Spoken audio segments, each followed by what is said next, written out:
Hi, Brandon Lewis here of Embedded Computing Design, and we're here at the RISC-V Summit 2018 in Santa Clara, California, and I'm here with Rick O'Connor of the RISC-V Foundation. Hey, how are you doing? I'm very well. Excellent. Good to see you. You too. Thank you. So, this is the end of day one, but, well, technically the first day that the floor was open, but Right. the second day of the show. Yeah. But so far, to me, it's been a success. What do you think? How have things been going here? Oh, it's been fabulous. I mean, it's the largest event that we've had by far. Last year at this time, I think we had 498 attendees register for our event.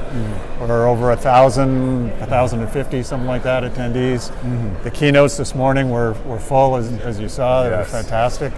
We have 30 companies exhibiting on the exhibit floor. We had like 250 abstracts submitted. Wow. For the technical program with that resulted, I think, in like 59 talks across 3 tracks. Yeah. It's been staggering. And even those, all of those that I've been into have been full. Standing room only. Yeah. So it's amazing, actually. So, this is a big turning point for RISC-V, at least in my mind.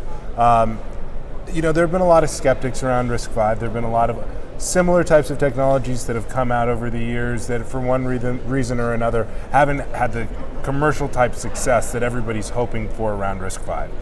Well, RISC-V has a lot of software and enabling development tools around the ecosystem now. It even has a lot of commercial products that are shipping and are out being displayed on the show floor here. And it's really, really encouraging for something that's an open architecture that came out of academia to really get legs. And I know that you continue to work towards some of the extensions for the ISA, Vector, and other security related extensions as well. So what are your plans for just continuing to steer the ship towards success? Well, you're right. I mean, there's been a lot of traction to date and quite a bit of support from a tool chain standpoint, from an OS porting standpoint. And a number of cores released, both open source and proprietary cores, more and more announcements, and a bunch of announcements today. We still have a lot of work to do with the extensions that you mentioned, vector extensions, DSP extensions, ratifying all of the specs that we've been working on. What a lot of people don't realize is that the process that we use in the foundation is it's not just writing a spec and getting a bunch of people to agree to it. We require actual implementations of the draft spec as part of the process, so that takes time. Right. And then review of those implementations against how the spec was originally written. Maybe that spec will change, and then it goes through a 45-day public review process. Okay. So there's a number of task group efforts that are in flight right now that will be released over the course of 2019. We had a few that have come to fruition over the end of this year, and namely the memory model. The base integer spec is out for public review. We announced this morning the privilege spec. Public review period is starting, and more of those will continue over the course of 2019. Excellent. So what I want to leave with is, I know that over the last 18 months, there has been this feeling or perception maybe that RISC-V is like an ARM killer, or that it's ARM versus RISC-V, and the one of them must die. I don't see it that way. I see a future where there's x86, ARM, RISC-V, they all have a place, and they coexist. What are your thoughts on that?